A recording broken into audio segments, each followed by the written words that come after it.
What I must say is that I've always believed that the power of art has been minimized by many.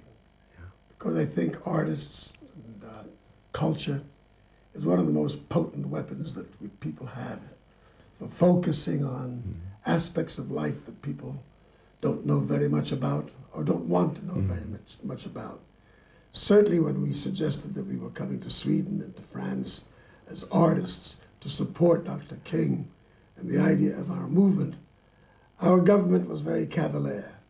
It dismissed it as an act of oversimplification, that there would not be very much importance to it, and that it would not yield any real rewards.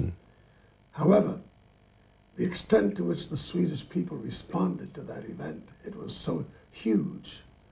The number of phone calls and letters and the money that was sent, and the way in which the French press wrote about the event in France literally forced the State Department of the United States of America to re-examine its relationship with foreign policy in relationship to the black citizens of America.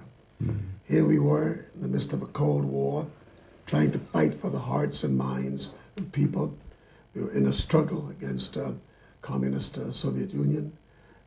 We were trying to convince people that we were the true friends of democracy, that in our country we were the real protectors of freedom, and yet we had so cruelly treated so many millions of our own citizens. And coming to Sweden and being in France and displaying this before a public that would not only richly embraced us and supported us, but when we had the King of Sweden and the Prime Minister and the institutions of government lending themselves completely to the cause of our struggle, it set an entirely new code. It set a whole new method and a whole new process. And from that day forward, we became an international body of players, thanks to what happened here in Sweden. 1966, and 2 years after, they killed Martin Luther King. May I ask you, it was a tragedy, of course. It was a shock for you, for all the world. But is it possible that that murder also gave your struggle a little bit of push in the right direction? I think that when you have great men and women who have given their lives, such as Dr. King had done, and they're taken away just in the moment of their greatest truth, I think they become always larger in death than they were in fact in life. It was the same about Bobby Kennedy. It was the same about John Kennedy, who had died just before Dr. King. Bobby Kennedy, he was murdered just after Dr. King.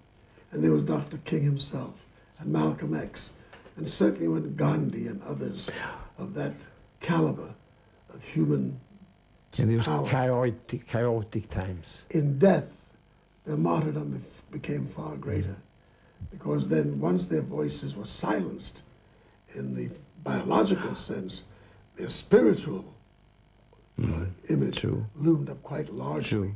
And so large, as a matter of fact, that in the United States, the government that so cruelly dismissed Dr. King were forced to create a holiday in his name, that the entire nation celebrates, the banks close.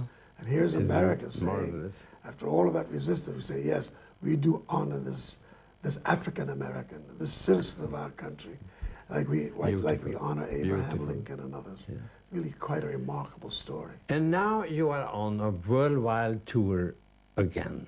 And you mentioned before the film something about singing artists' life as a weapon in a struggle. Would you say that this tour also indirectly is some kind of a still going on a struggle? I don't think it's so indirectly. As a matter of fact, I have been more direct, I think, than almost any time before. We're facing yet another crisis, and I think we have to understand that each time we come to such a crisis as we're facing now, it could be the final arbiter in whether or not the human race survives. weapons of mass destruction are just that, mass destruction. The first and only time such weapons have been used were by the United States of America, when we bombed Hiroshima and Nagasaki. And to suggest that the way in which to settle grievances with sovereign states, one between the other, is to use war as the weapon to do so, is, I think, thinking that is not only fraught with great danger, but is not very bright. I think the use of intellect is highly diminished when a man like George Bush, with his arrogance, has chosen to dismiss the wishes and the hopes and the desires of billions of people around the world who say we no longer, in the 21st century, see war as an option for the settling of differences. We must find a way to do this peacefully. Now, this does not mean that tyranny and dictators and people who are oppressive and the terrorists should not be dealt with. By all means, they should be dealt with, and we should deal with them vigorously. But going to war is not the solution. Two of the greatest societies of oppression known to us in the 20th century, actually there were three. One was Germany and what happened with the axis of fascism. That took a great war and 30 million lives and untold destruction. Later, we found ourselves trying to weakly come back to some normal place for society.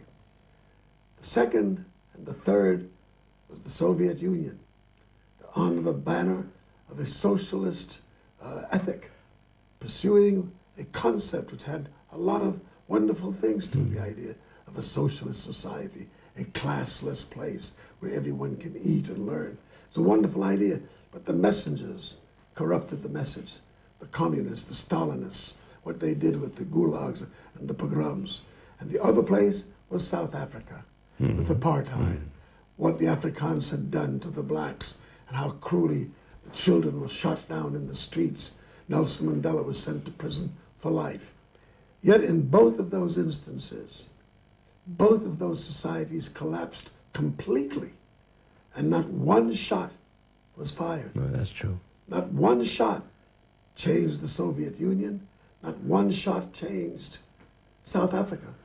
And ironically, it was Nelson Mandela who said, not only will we not use violence to settle our grievances and to find our new democracy, but we will seek no revenge against those who murdered our children, who put us under oppression, who imprisoned us, who denied us our rights and our humanity. We will forgive them for these transgressions and make a new society. Will you forgive them too? Yes, I would. And that tour you have now is a tour of forgiveness? Yes. So my last question, Mr. Belafonte, must be, are you an optimist or a pessimist? What will happen to our children and our grandchildren in the future? I think it takes great courage to be an optimist. Many people would like to dismiss us as foolish thinkers, as idealists. Somehow, if you're an idealist or an optimist, you're not of reality. Why should not optimism, why should not idealism be as real as cynicism and negativity? After all, Abraham Lincoln was a great idealist. So was Martin Luther King, the men we've just discussed, Nelson Mandela, John Kennedy, Bobby Kennedy. Olof Palme was a man of tremendous idealism, a great leader for the peoples of Sweden, and he was taken away from us much too young. I think to be an idealist is to be someone of enormous courage and strength, and I embrace that.